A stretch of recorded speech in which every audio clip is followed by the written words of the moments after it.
cuando Dios irrumpe nuestros planes, cuando todo estaba supuestamente organizado, cuando todo estaba supuestamente bien establecido y cuadrado en el plan, sucede una irrupción, algo maravilloso va a aparecer en la historia de la Biblia, que vamos a leer en un ratito, así tal cual como el Señor irrumpe cualquier plan que ustedes tengan, no quiere decir que sean necesariamente malos, pero sí quiere decir que Dios aún tiene el control y la agenda en su mano, y Él es quien la dicta, quien la escribe, Él es quien dictamina, en su libro están escritos nuestros días, y no es al revés, ¿verdad? Es la voluntad de Dios reinando sobre nuestras voluntades humanas y no al revés. No es Dios haciendo lo que yo quiero, sino yo mismo cumpliendo su propia voluntad.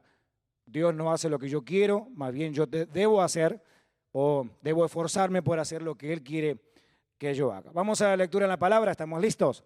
Dije Mateo capítulo 8, verso 23. Si no tienes Biblia, seguro el texto aparece en la pantalla. Luego subió a la barca y sus discípulos lo siguieron. Y de repente se levantó en el lago una tormenta tan fuerte que las olas inundaban la barca. Pero Jesús estaba dormido. Los discípulos fueron a despertarlo, le dijeron, Señor, gritaron, sálvanos que nos vamos a ahogar. Jesús les dijo, hombres de poca fe, ¿por qué tienen tanto miedo? Entonces se levantó y reprendió a los vientos y a las olas, y todo quedó completamente tranquilo. Los discípulos no salían de su asombro y decían, ¿qué clase de hombre es este que aún hasta los vientos y las olas le obedecen? ¿Qué clase de persona es esta que aún los vientos y las olas le obedecen? Padre, ponemos esta tarde en tus manos y ponemos nuestras vidas en tus manos. Háblanos como siempre lo haces y anímanos a seguir creyéndote a ti por sobre las mismas circunstancias. En tu nombre, Jesús. Amén. Los que me conocen un poquito más saben que una de las cosas que más pánico me causa, realmente todavía no sé la razón, posiblemente exista una, es subirme a los aviones. No me gusta para nada subirme a un avión, no me gusta cuando el avión despega, no me gusta cuando el avión desciende, no me gusta cuando despega y me gusta mucho menos cuando desciende. No podría poner en palabras lo que siento, es una sensación horrible, me siento el corazón por cualquier lado menos donde debe de estar. ¿Te pasa lo mismo? Bien, ¿no te pasa lo mismo? Te agradezco que me enseñes cómo haces para soportar esa batalla en contra del avión y la presurización y todo lo que pasa en esa nave. Pero en este verano, en una vacación familiar, descubrí que hay algo mucho peor que un avión y no tiene nada que ver con mi suegra, por supuesto, sino que tiene todo que ver con todo lo que sea transporte marítimo. En este verano con mi familia nos subimos a un ferry. Un ferry, para el que no está familiarizado, es una especie de autobús del mar que te lleva de una punta a otra a una velocidad bastante fuerte. En este verano experimenté esa sensación tan horrible de literalmente morirme. Yo estaba listo para entregar mi espíritu al Señor para que Él me tomara en su gloria. Yo creo que Él no me quiso llevar o más bien me regresó entonces estábamos en la lucha en que yo le daba mi espíritu y Él me lo regresaba, ¿no? Así estuve por aproximadamente media hora, que creo que fue lo que duró el viaje, aunque para mí, sinceramente, fue una eternidad. Ahí no solamente sentí el corazón fuera de lugar, ahí sentí todo fuera de lugar. Es más, yo estaba literalmente de pie a cabezas, interior y exteriormente fuera de lugar. No quisiera entrar en detalles, pero yo no sé cómo la gente puede vender comida y bebida en una nave como esa, mientras se mueve por las olas y por la velocidad que esa nave tiene. Pasa gente vendiendo comida, yo no sé quién come y quién bebe, solo un extraterrestre puede comer y beber en un evento, en una situación tal cual como se las estoy describiendo en el día de hoy. Claro, por supuesto que no me quiero comparar con nada y en nada a los discípulos y a esta tormenta tan particular, que no es cualquier tormenta, es una tormenta que encierra un mensaje, es una tormenta que tiene una enseñanza y para ahí vamos a ir en un momentito más. Sin embargo, es una tormenta que los discípulos no estaban, como en su caso, como en mi caso, poco familiarizado con el asunto. Recuerden que mínimamente 4 o 5 de los seguidores de Jesús eran de oficio pescador. Mínimo puedo contar 4 a simple vista y otros tantos que por ahí podemos dudar que si también el oficio de ellos era pescador. Por ejemplo, Pedro era uno de ellos, uno de los más famosos porque es ahí mismo donde Jesús lo llama. Andrés, Santiago, Juan y los hijos de Zebedeo. Y como dije, también dudoso el hecho de que otros más también hayan trabajado de ese oficio tan común en esta época de la Biblia. Así que ellos ignoraran una tormenta, eso era un poco raro, ¿no es cierto? Lo que pasa es que esta tormenta, como digo, era una tormenta bastante particular porque era un problema, era una tormenta, era una situación la cual Jesús iba a usar y aún él mismo provoca, vamos a ir en un momento, para enseñarle algo a los discípulos que hasta este momento ellos no habían aprendido. Quizás escuchando esta enseñanza puedes encontrar, por lo menos en tu mente y en tu corazón, la razón por la cual a veces pasan cosas que se nos van de las manos o la razón por la cual a veces Dios irrumpe nuestro camino, aunque no entendemos ni papas de la razón por la cual lo está haciendo. Hay algo mucho más poderoso que solamente querer entenderlo en nuestra mente. Hay una foto muy popular, más bien más que una foto es un cuadro, que fue pintado por un pintor holandés allá por los 1600. Hay un retrato, mejor dicho, es un cuadro, que plasma esta historia bíblica muy conocida, aún por los artistas. En un momento más seguramente va a aparecer. ¿Están familiarizados con ella? ¿La han visto alguna vez? Bueno, en el 1633 a un artista holandés se le ocurrió poner en un cuadro la imagen que de alguna manera representa esta famosa tormenta que registran los evangelios. El año pasado, en el 2020, hubo una situación bastante particular porque hacían 300 años que el mar de Galilea no se ponía tan alocado como se puso justamente el año pasado, el famoso año 2020, el año de la pandemia, como lo conocemos. Hay un breve video que alguien tomó estando ahí en las costas con su propio teléfono celular. Vamos a verlo en un momento.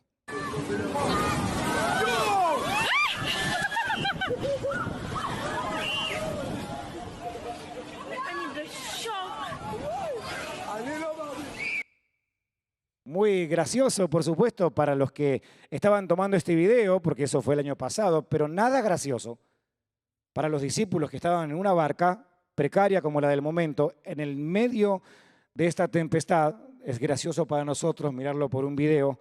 Me quiero imaginar que no ha sido nada gracioso para los discípulos estar metidos en un problema como este.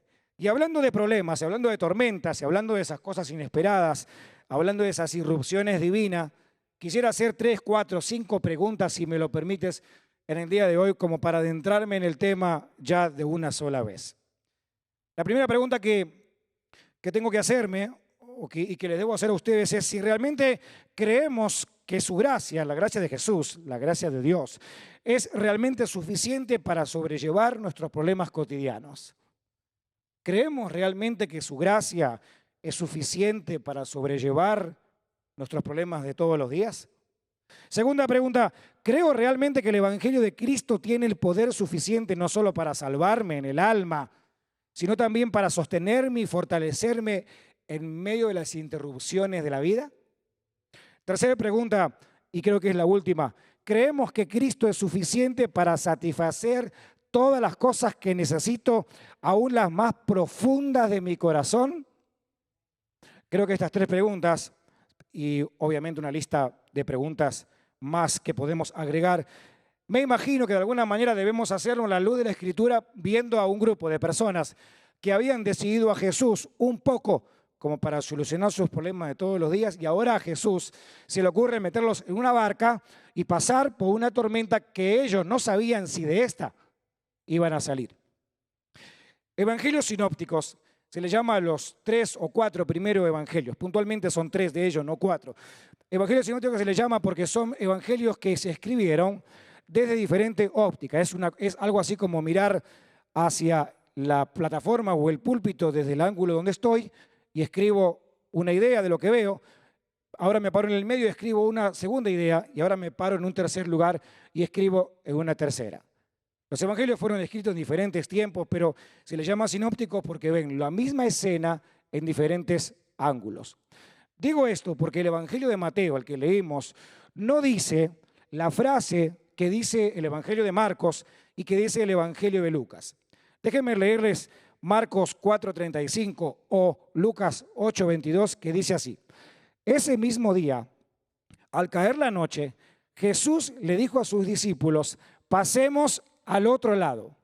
Un día Jesús abordó la barca con sus discípulos y les dijo: pasemos al otro lado del lago. Lo que acabo de leer son dos pasajes de la Biblia, misma historia, diferente evangelio que está relatando, como te enseñé hace un ratito, el mismo evento. Los dos dicen que Jesús se sube a la barca, présteme toda la atención posible, y le dice a sus discípulos: pasemos al otro lado. ¿Puede repetir conmigo esa frase lo más fuerte que usted pueda? Pasemos.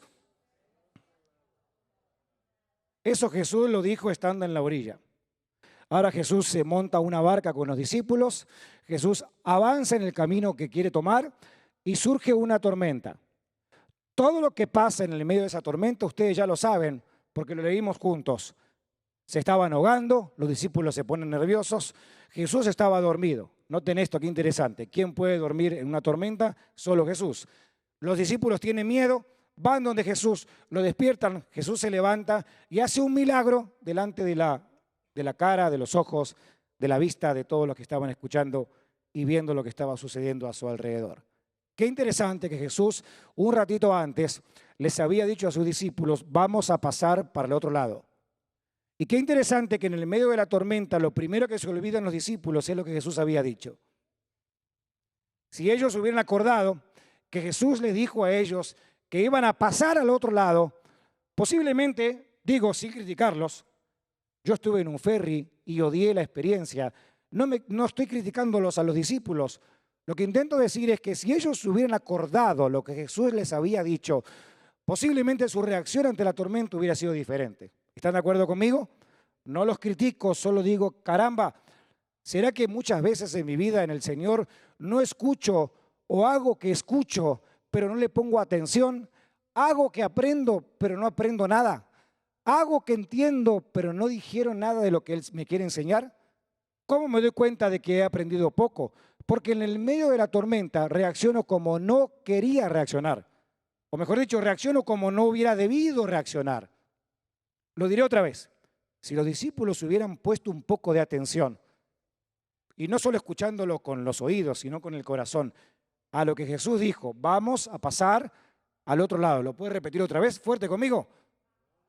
Quizás la reacción de ellos en el medio de esa tormenta no hubiera sido como fue.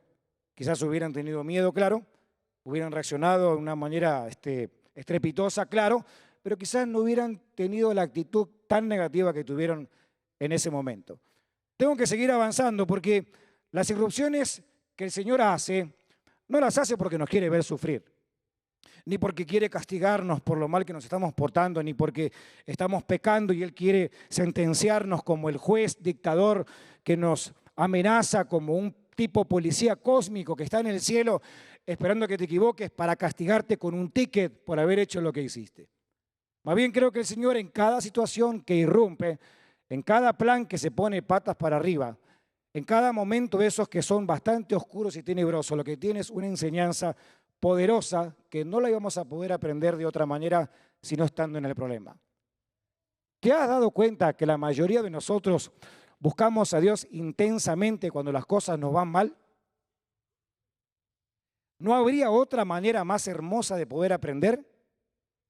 ¿Te has dado cuenta que nuestros hijos aprenden mejor las cosas cuando uno la acompaña con alguna corrección, llámese nalgada, chancletazo, cinturón? Bueno, depende cómo te hayan criado.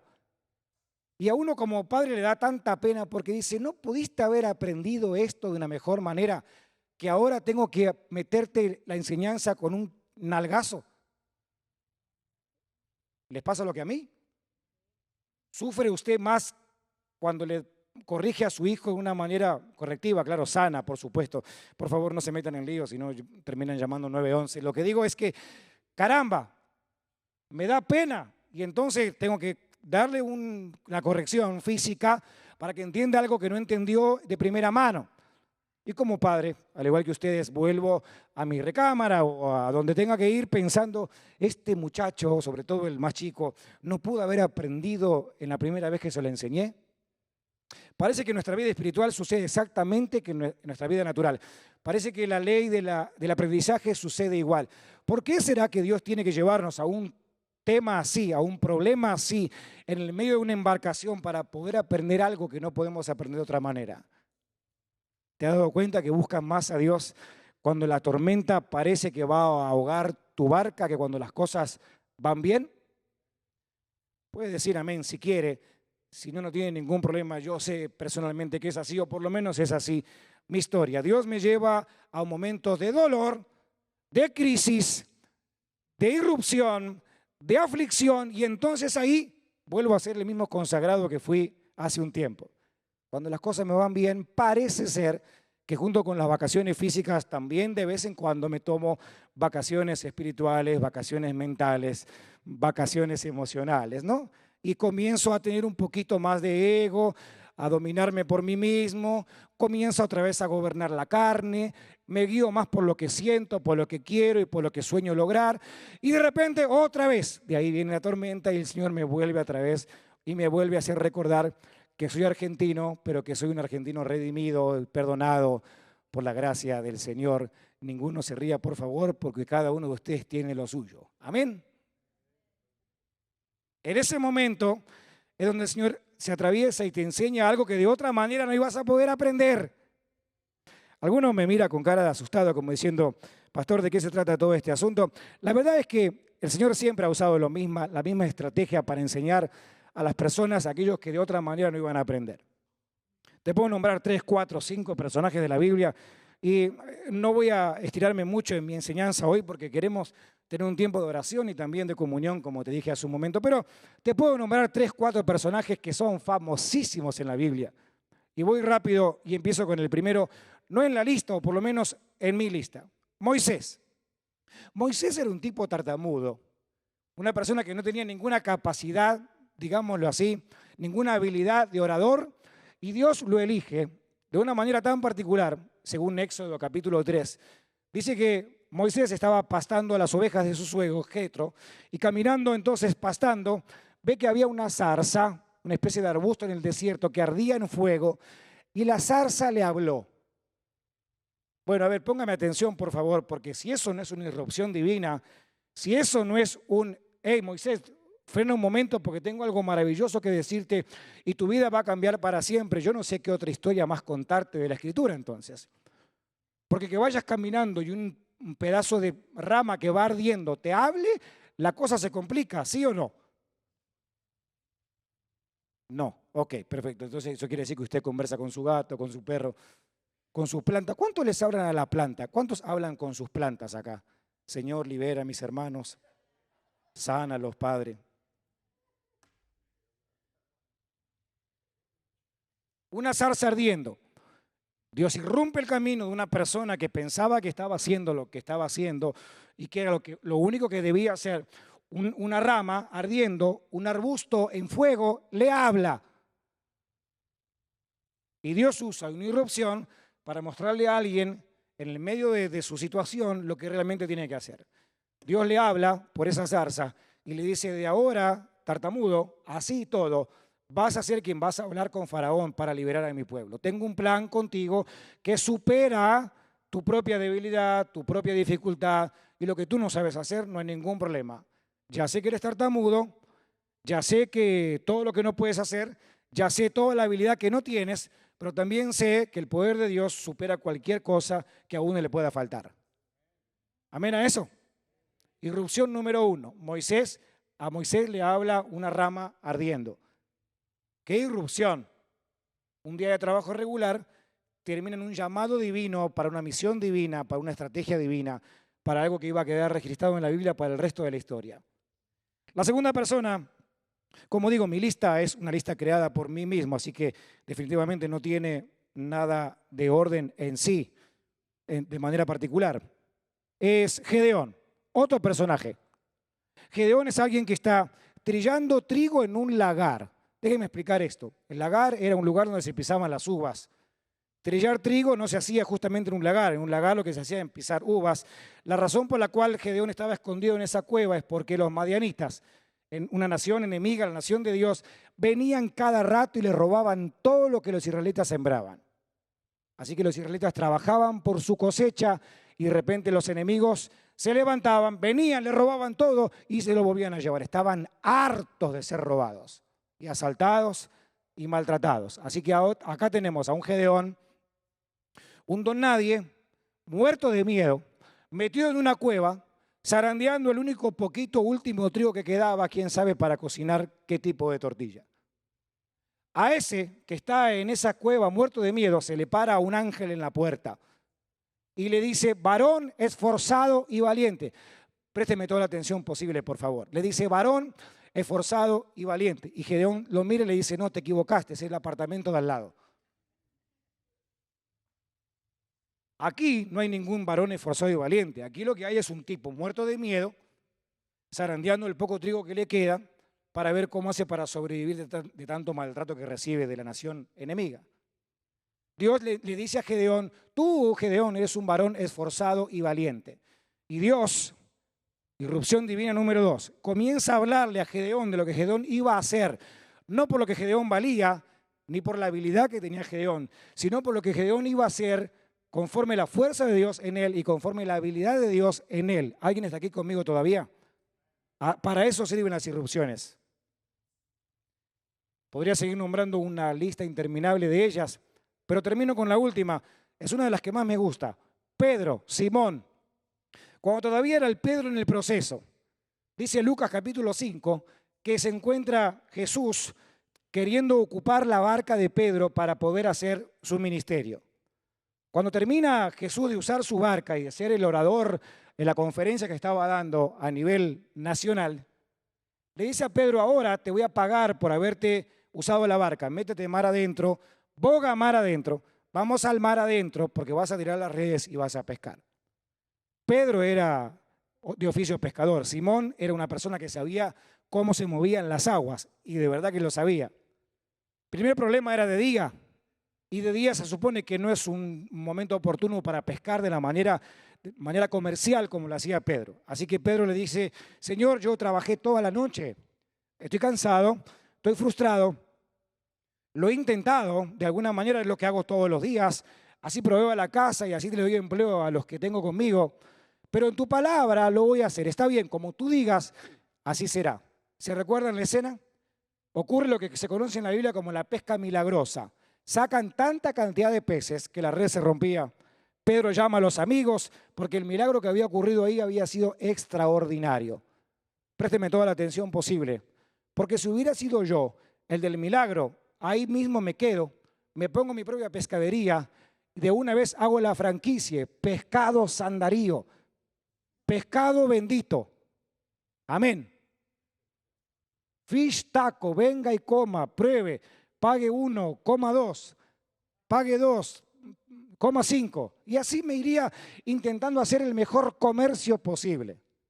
Cuando pasó lo que pasó, esa terrible pesca milagrosa, comenzó una conversación porque ahora Jesús le quería enseñar a Pedro por qué realmente había irrumpido su vida. Le dijo, si tú me sigues, a partir de ahora yo te voy a hacer a ti pescador de hombres. A partir de ahora, Pedro, en vez de estar pescando en tu oficio, que no tiene nada de malo, a partir de ahora te vas a comenzar a convertir en un pescador de hombres. Un día común en la vida de un pescador se convirtió en el antes y el después para siempre. Pedro, por último, termino hablando de él, y me encanta su historia y su biografía, termina siendo crucificado, dicen algunos teólogos, cabeza para abajo, porque dijo, no me puedo parecer, ni me quiero parecer a mi maestro en absolutamente nada. Qué maravilloso es poder pensar que esto que te está pasando, que la tormenta en la que estás metido o en la que te has de meter mañana o en la que tuviste año pasado, o no sé si todavía te dura la tormenta y no tengo idea cuánto tiempo te durará. A algunos les puede durar un mes, a otros meses, a otros años, a otros posiblemente toda la vida, depende de qué tipo de tormenta usted esté hablando o atravesando. Lo más importante es que todo el mundo tiene que entender en el día de hoy es que cada tormenta tiene una enseñanza maravillosa y gloriosa. Por último, los discípulos terminan haciendo la pregunta que yo repetí y leí unas 2 o 3 veces hace un momento atrás cuando vimos el texto. Ellos dijeron, ¿quién es este hombre? Que aún los vientos y los mares le obedecen. Tengo una pregunta para hacerles a ustedes. ¿Quién ustedes creen, más allá de lo que ustedes sepan intelectualmente, quién de ustedes cree o afirma que el dueño del mundo, como cantábamos hace un ratito, que el dueño de todo lo que existe en el mundo, del mundo en sí, es el Señor? ¿Están de acuerdo conmigo en eso? Bien, perfecto. Ahora tengo que hacer una pregunta un poquito más comprometida quizás. Si el Señor fue quien se levantó de esa siesta, qué feo cuando te levantan de dormir así de golpe, ¿no? Si Él fue el que se levantó de esa siesta y le dijo al viento que se detenga y al mar que se aquiete, ¿quién de ustedes piensa que fue el que provocó todo ese escenario de antemano, anticipando una enseñanza que en su vida los discípulos iban a olvidar? ¿El diablo? ¿Las circunstancias? ¿O Jesús mismo moviendo algunas cosas para que entonces sea el escenario perfecto para esta enseñanza? A ver, termino ya. No estoy diciendo que todo lo malo que nos pase lo envíe Dios porque Él quiera vernos sufrir. Pero sí tengo que advertirte que todo lo malo que nos sucede y lo que uno llama malo son cosas que se han ido de nuestras manos, pero nunca de las manos de Dios. Lo diré otra vez más despacio. No quiere decir que Dios se ponga contento que estés atravesando una enfermedad, un divorcio, una crisis, una separación, problemas financieros, cuestiones en el ministerio, problemas de... No quiere decir que Dios esté feliz mandándote cada vez una cosa peor que la otra para verte sufrir y condenarte por tu pecado. Pero no puedo dejar de pensar que la soberanía de Dios también encierra y abarca y cuida de esa tormenta que estoy atravesando, aunque pueda ser para mí la última estación del tren.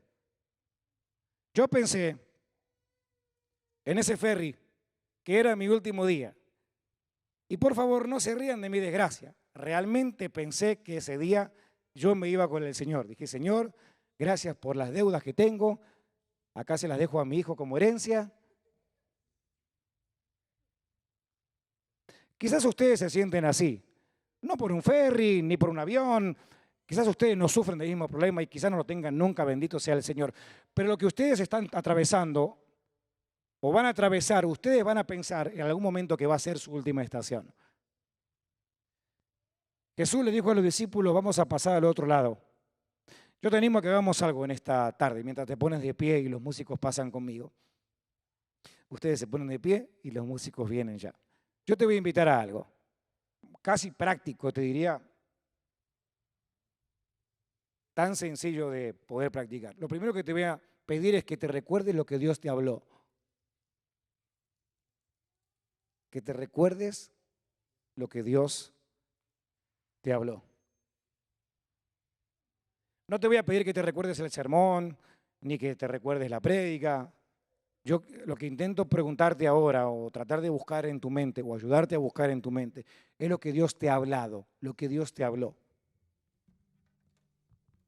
¿Qué Dios te habló?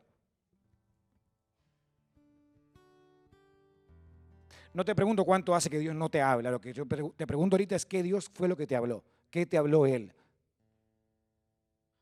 No me cuentes de tu tormenta porque la conozco, o porque la puedo llegar a conocer, o porque pude haber pasado por algo similar, o peor, o mejor. Ya saben ustedes, cuando hablamos de problemas uno compite, ¿no? No, no sabe lo que me pasó a mí, no, a mí me pasó, no.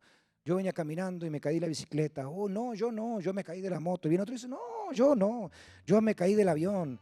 No, a mí, no, a mí me tragó la ballena como a Jonás. ¡Wow, qué bien! Y no, ven, como hacemos como niños, competimos a ver quién la ha pasado peor y qué lucha más grande uno ha tenido. Ay, ay, ay. Nos encanta competir aún hasta para eso. El énfasis en esta tarde es qué fue lo que Dios te habló. Porque te cuento algo, si Él te dijo que vas a pasar al otro lado, vas a pasar. Si Él te dijo que vas a pasar al otro lado, qué buen mensaje para los inmigrantes, pasemos al otro lado. Si Dios te dijo que vas a pasar al otro lado, entonces vas a pasar. Y la enseñanza para los que Dios nos ha hablado es que en el momento de la tormenta, en vez de ver lo que está pasando ahí delante de nuestros ojos, nos vamos a recordar lo que Él un día nos dijo. Vamos a recordar su promesa, su voz, su palabra, su fidelidad. Vamos a recordar su llamado. Vamos a recordar que estamos capacitados por su Espíritu. Vamos a recordar que la potencia que tenemos en Él no la tenemos en nada ni en nadie. Vamos a recordar que Él es tan fiel que si se nos atravesó en el camino y irrumpió nuestro camino, Él buscándonos a nosotros, quiere decir que hay un propósito que sobrepasa lo que yo entiendo. Quiere decir también que estoy perdiendo demasiado tiempo mirando lo que me está pasando ahorita. Porque si yo cada vez que yo miro lo grande de la ola, me voy a ahogar, hermanos. Cada vez que miro, yo en ese ferry trataba de pensar en cualquier cosa bonita. Pensaba en mi esposa, en mis hijos, en ustedes, en los tacos que me iba a comer del otro lado. Yo trataba de pensar cualquier cosa bonita porque yo pensaba que el espíritu se me iba a salir del cuerpo en cualquier momento. Si te sirve mi mala experiencia, cada vez que estés metido en ese problema, acuérdate de cuánto Dios te ama y cuánto Dios te ha prometido. Ojalá yo pudiera ser una persona tan fina en mi oído que ahora mismo pudiera escuchar a Dios hablándome de ustedes y recordándole a ustedes cuántas cosas Dios les ha dicho, ¿verdad? Pero perdonen la torpeza de este burro. Ese don Dios no me lo regaló y todavía no lo tengo, y aunque me encantaría saber, no porque me gustaría chusmear sobre lo que Dios te habló, sino para animarte, para decirte para recordarte lo que Dios algún día te habló.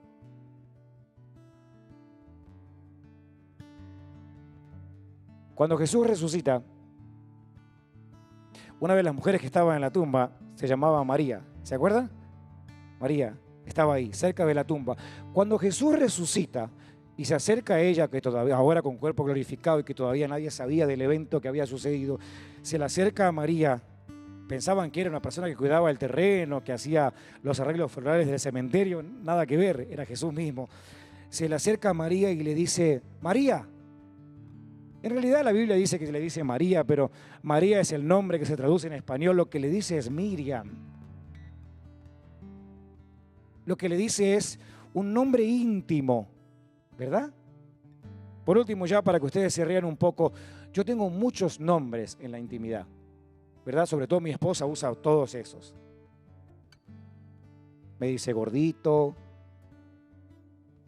me dice Latin lover.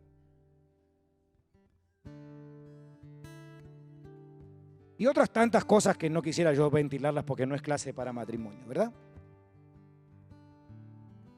¿Te das cuenta cuando alguien escucha la palabra íntima, eso íntimo, cómo uno conecta enseguida, el corazón arde, la mente vuelve a funcionar, uno pone todos los sentidos en lo que le están diciendo a uno? Escucha la voz del Espíritu Santo recordándote lo que algún día Él te habló. Y deja de luchar porque esto no es ni porque te lo mereces, ni porque eres una buena persona, ni porque eres una persona apta para hacer lo que vas a hacer, o eres una persona apta para haber sido llamada a lo que fuiste llamado. Es solamente Dios y es su gracia. Esa tormenta que estás pasando ahí es una tormenta solamente para que veas que el Señor de repente tiene esa parte graciosa, que prepara un tormentón para que te des cuenta que el que siempre tiene control de todo es Él. Es Él. Alguien me dirá, ¿no habrá otra forma más práctica de enseñar? Parece que no. Mi sugerencia, mi consejo, mi aliento para ti es que siempre te acuerdes lo que Dios te habló. Señor, preparamos nuestros corazones esta tarde para tener juntos un tiempo de comunión, recordar tu sacrificio, recordar tu gracia, recordar tu perdón, recordar tu amor. Por eso venimos con un corazón 100% agradecido por lo que tú harás por cada uno de nosotros, por lo que estás haciendo en la vida de cada uno de nosotros. Señor, hoy locamente te doy gracias por las tormentas, porque en el medio de ellas puedo aprender que tú eres un Dios soberano, que me guarda, que me cuida, que me protege, pero por sobre todo lo que tú hagas por mí. Y lo que más gracias te doy es que tú siempre serás fiel por lo que tu palabra ha dicho que hará. Tú eres fiel, no a mí como tu hijo, sino eres fiel por tu propia palabra. Eres fiel por lo que has prometido. Tú lo dijiste, por eso tú lo harás. Y queremos adorar, Señor, en esta tarde mientras preparamos nuestros corazones. Amén.